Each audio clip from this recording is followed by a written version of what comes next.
Proverbe 1, Proverbe de Salomon, fils de David, roi d'Israël, pour connaître la sagesse et l'instruction, pour comprendre les paroles de l'intelligence, pour recevoir des leçons de bon sens, de justice, d'équité et de droiture, pour donner aux simples du discernement, aux jeunes hommes de la connaissance et de la réflexion.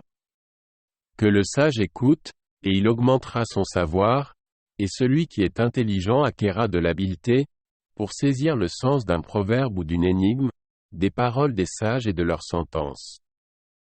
La crainte de l'Éternel est le commencement de la science. Les insensés méprisent la sagesse et l'instruction. Écoute, mon fils, l'instruction de ton père, et ne rejette pas l'enseignement de ta mère. Car c'est une couronne de grâce pour ta tête, et une parure pour ton cou. Mon fils, si des pécheurs veulent te séduire, ne te laisse pas gagner.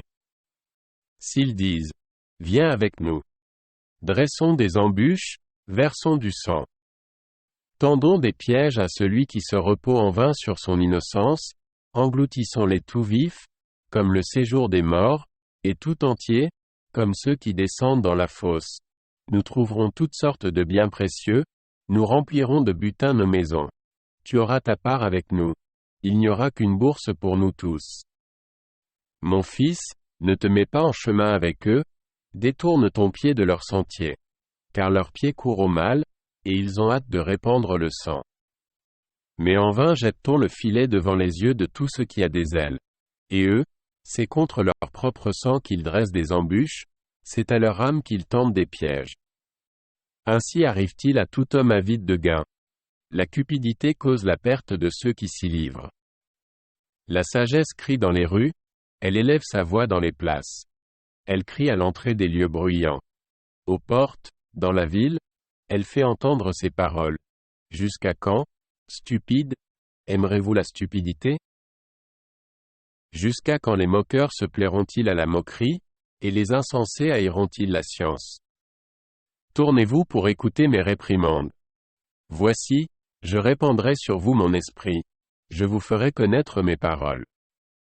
Puisque j'appelle et que vous résistez, puisque j'étends ma main et que personne n'y prend garde, puisque vous rejetez tous mes conseils, et que vous n'aimez pas mes réprimandes, moi aussi, je rirai quand vous serez dans le malheur, je me moquerai quand la terreur vous saisira comme une tempête, et que le malheur vous enveloppera comme un tourbillon, quand la détresse et l'angoisse fondront sur vous.